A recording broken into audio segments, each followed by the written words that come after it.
À chaque fois que je fais des vidéos sur Internet, et dont je parle de ma méthode qui me permet en bourse d'avoir plus de 20% par an en investissant seulement une fois par mois, j'ai toujours le même commentaire qui est de dire c'est pas possible ce que tu fais, c'est une arnaque, tu es une fraude, etc., etc. Bon.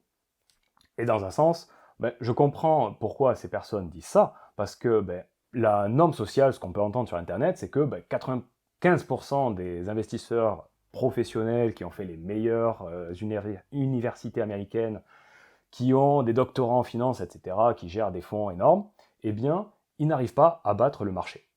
Et pourquoi un investisseur particulier qui est un nobody, qui a 200 abonnés sur YouTube, comment cette personne peut réussir à avoir autant de performances en faisant si peu d'efforts? Eh bien, je pense que cette vidéo risque de faire polémique. Je pense que cette vidéo risque tout simplement de ne pas être très longtemps sur Internet, parce que je vais vous expliquer en profondeur comment j'ai réussi à faire cette arnaque. Et je vais vous raconter tout, je vais vous raconter mon histoire, et comme ça vous pourrez juger si vraiment ce que je fais, c'est une arnaque ou pas. Donc j'ai commencé à m'intéresser à l'investissement en bourse au début de 2021, et n'ayant aucune formation sur ce sujet, j'ai souhaité dans un premier temps lire des livres sur l'investissement en bourse. Donc j'ai tapé investissement en bourse sur Amazon, et je suis tombé dans un premier temps sur le livre de Gérald Ottier, qui recensait une vingtaine de stratégies des plus grands investisseurs de tous les temps, etc. Bon. Quand j'ai commencé à lire ce livre, la stratégie qui m'a le plus intéressé dans le sens où c'est celle qui me permettait d'avoir le plus de rentabilité, mais aussi la capacité à la copier, que ce n'est pas juste un coup comme ça, eh bien c'est celle de Warren Buffett et de sa théorie sur l'avantage concurrentiel. Donc dans un premier temps, Warren Buffett va analyser le bilan comptable d'une entreprise sur les 10 dernières années et va repérer certains fondamentaux. Et donc, si ces fondamentaux sont meilleurs que ceux de ses concurrents, alors c'est une entreprise sur laquelle il faut investir, et c'est celle qui va sûrement, dans une très grande probabilité, après ce n'est pas quelque chose de certain, mais dans une très grande probabilité, mieux croître que ses concurrents. Bon. À partir de là, j'avais un peu la grande idée, mais je ne savais toujours pas comment bien analyser un bilan comptable. Donc, à partir de là, j'ai lu un deuxième livre qui s'appelle L'interprétation des états financiers, écrit par Mary Buffett, donc la belle-fille de Warren Buffett, qui, là, de façon très très claire, disait, bon ben voilà, quand vous analysez un bilan comptable, il faut regarder tel aspect, tel aspect, tel aspect, et donc si ces aspects sont bons, c'est une bonne entreprise, si ces aspects ne sont pas bons, c'est une mauvaise entreprise. Bon. À partir de là, je me suis dit, en fait, la bourse, c'est assez simple, vous analysez le bilan comptable, vous choisissez cette entreprise et c'est fini. Bon. Donc j'ai quand même continué à lire d'autres livres avec d'autres investisseurs pour avoir d'autres sons de cloche et pour pouvoir quand même remettre en question tout ça, pour savoir si c'était si simple, on va dire. Et grosso modo, ça m'a permis d'avoir un peu ma propre opinion, ma propre vision de l'investissement en bourse. Et j'ai voulu aussi regarder d'autres youtubeurs qui partagent leur expérience de l'investissement en bourse, afin de voir qu'est-ce qu'ils faisaient, qu'est-ce qu'ils faisaient pas, pourquoi, etc. Et comme ça, avec la théorie et avec leur expérience, ça m'a permis de me créer ma propre opinion, ma propre stratégie d'investissement en bourse. Et donc avec toutes les informations que nous venons de voir, j'ai créé ma propre stratégie d'investissement en bourse qui se découpe en 3 phases. Donc la première phase, c'est une phase d'analyse comptable. Donc dans un premier temps, il faut savoir que en bourse, il y a à peu près plus de 30 000 entreprises. Et je n'analyse que les entreprises qui ont plus de 10 milliards de capitalisation boursière. Donc ce sont ce qu'on appelle des large caps.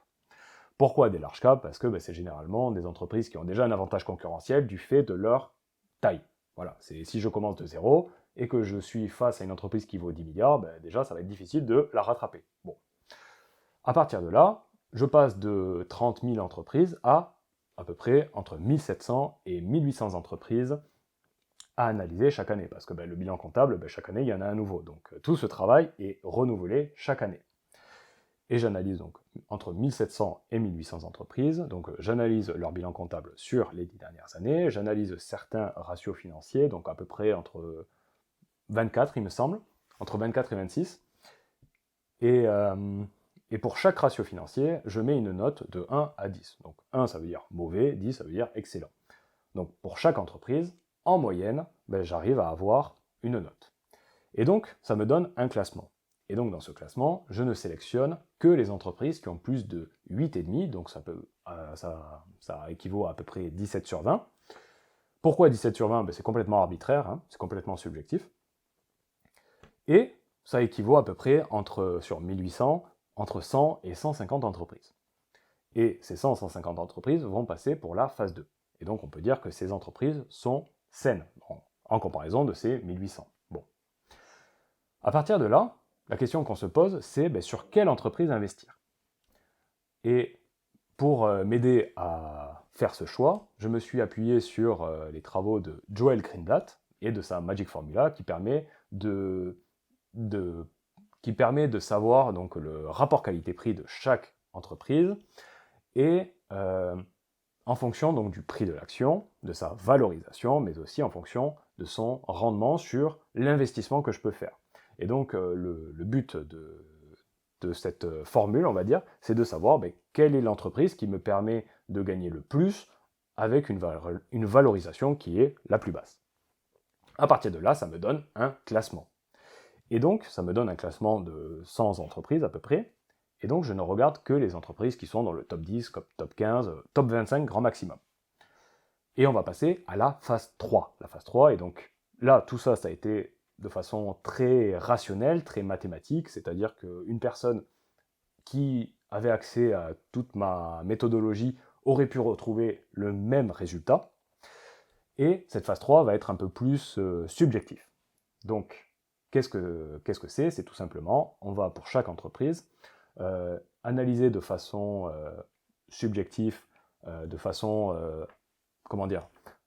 on va analyser ce qu'on peut apprendre dans les écoles de commerce, donc faire une analyse Pestel, les 5 forces de Porter, pour analyser la concurrence, etc., pour savoir qu'est-ce que fait l'entreprise, ses forces, ses faiblesses, en fonction de son environnement économique, en fonction de dans le pays où elle est, dans la devise qu'elle utilise, etc., etc. Bon.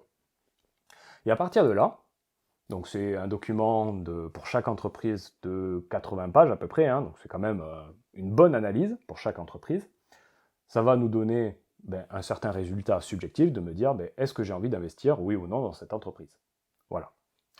À partir de là, donc je fais ça sur entre les 1 à 25 entreprises de mon classement. Et chaque mois, étant donné que ça se base, ce classement, sur le prix des actions, étant donné que ça fluctue tous les mois, eh bien, tous les mois, je vais faire un investissement. Le mois d'après, en fonction du classement, peut-être je vais faire un autre investissement dans une autre entreprise, etc., etc. Ce qui me permet, en fait, à terme, à long terme, de me créer un portefeuille qui est à la fois performant, parce que j'investis toujours au bon moment sur des entreprises saines, et à la fois diversifié, parce que le classement change tout le temps, donc ça me permet de diversifier mes investissements dans différentes entreprises, de différents secteurs, de différents pays, etc., etc. Et tout ça pour dire que depuis 2021, donc ça va faire bientôt 4 ans que j'utilise cette méthodologie, eh bien j'ai réussi à avoir une performance de plus de 20% par an, même de façon très précise, 24,45%, désolé. Et tout ça pour dire que, étant donné que vous m'avez écouté, est-ce que vous avez l'impression que tout ça, tout ce travail, parce que j'ai oublié de vous le dire, tout ça, c'est à peu près entre 3, même plus 4 mois de travail à temps plein de 2 personnes. Est-ce que vous avez l'impression que tout ça, ça a l'air d'être une arnaque ? Ou est-ce que ce résultat qui est au final extraordinaire, j'entends bien, ne vient pas tout simplement d'un travail qui est extraordinaire ? Qui, sur Internet, fait tout ça ? Voilà. Il faut un peu remettre les choses dans son contexte. C'est que les gens sur Internet qui investissent en bourse, ils investissent soit sur un ETF, soit ils investissent comme ça, ah ben tiens, j'ai entendu que cette action va faire x8, ah ben j'investis, et bizarrement la personne n'a pas de résultat. Qui fait autant d'analyses et qui a autant de résultats derrière ? Voilà. Donc, au bout d'un moment, si vous êtes encore là, en train de m'écouter, eh bien, il y a 2 solutions. La première solution, c'est de me dire, oh là là, cette personne, c'est pas crédible tout ce qu'elle fait, c'est pas possible, c'est toujours une arnaque, etc. Et j'ai envie de lui répondre, ben, tu es de mauvaise foi. Franchement, et déjà, je me dis, mais pourquoi tu es encore ici en train de me regarder? Bon.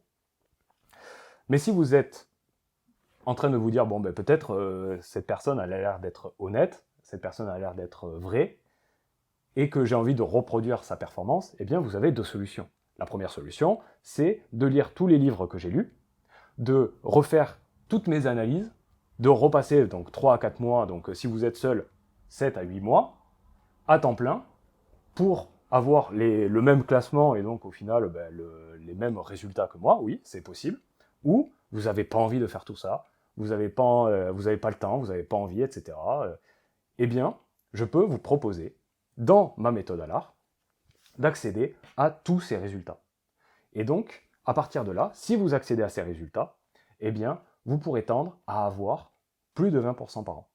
Et je dis bien tendre, parce que ce n'est pas possible, c'est bien un objectif de moyen et non de résultat. Je suis absolument... c'est évident que personne, même pas moi, peut vous promettre d'avoir plus de 20% par an garanti. C'est impossible. Et la personne qui peut vous dire ça, eh bien, ben, est un menteur. C'est impossible. Mais par contre, c'est tout à fait logique que on va tendre vers ce genre de résultat, parce que je me base sur les principes de Warren Buffett, qui lui a fait ça pendant 50 ans, qui, moi, je le fais depuis 3-4 ans, ben, j'arrive à avoir ce genre de résultat. Et donc, ben, forcément, si vous avez les mêmes données de choix, eh bien, au final, vous pourrez tendre à ce résultat. Bref. Et tout ça pour dire que peut-être vous aurez plus que moi, peut-être vous aurez moins, mais dans tous les cas, ben forcément, vous aurez...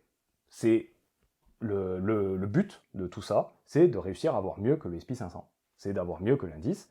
Pourquoi? Parce que vous investissez déjà dans les entreprises qui sont le haut du panier, que vous investissez au bon moment, et que vous avez confiance dans ce que vous faites, parce que ben, vous connaissez très bien l'entreprise, vous connaissez ses forces et ses faiblesses, et du coup, même si cette entreprise fait pendant un certain temps moins 10%, moins 20%, moins 50%, eh bien vous ne paniquez pas, vous rachetez dans ces moments de faiblesse, vous ne vendez pas, et comme ça, à partir du moment où cette entreprise, parce qu'elle a des fondamentaux solides, repart à la hausse, et bien c'est à ce moment-là où vous faites des gains. Et c'est ça que j'ai fait tout simplement. C'est que, à partir du moment où j'ai investi, donc depuis mai 2021 jusqu'à maintenant, pendant un an et demi même, eh bien je n'avais aucun résultat. Je n'avais aucun résultat. J'investissais chaque mois et je voyais à chaque fois les entreprises sur lesquelles j'investissais descendaient. Mais bizarrement, à chaque fois que je regardais leur bilan trimestriel comptable, eh bien, elles ne faisaient qu'augmenter. Elles avaient des marges encore plus, elles n'avaient aucun endettement, et elles continuaient à croître. Et là, je me disais, mais c'est bizarre, c'est un paradoxe. Et donc, mais je ne doutais pas de moi, je ne doutais pas, et je continuais à investir. Et bizarrement, ce genre d'entreprise, quand il y avait une situation économique qui était meilleure, eh bien bizarrement, elles sont reparties à la hausse, et c'est là où j'ai commencé à avoir des entreprises qui ont fait x2, x3, x4. Et c'est comme ça que j'ai réussi à avoir de telles performances. Donc, au bout d'un moment, qu'est-ce que j'ai de plus à vous dire? Tout simplement, si vous voulez faire la même chose que moi, je vous invite à regarder ma masterclass et à laisser votre email pour regarder ma masterclass. Et si derrière la masterclass où j'explique de façon un peu plus en profondeur tout ça, avec peut-être des termes un peu plus clairs, eh bien, si vous voulez faire la même chose que moi, vous pourrez rejoindre la méthode à l'art pour un prix qui est pour moi dérisoire au vu de tout l'argent que vous pouvez gagner derrière. Et donc, voilà.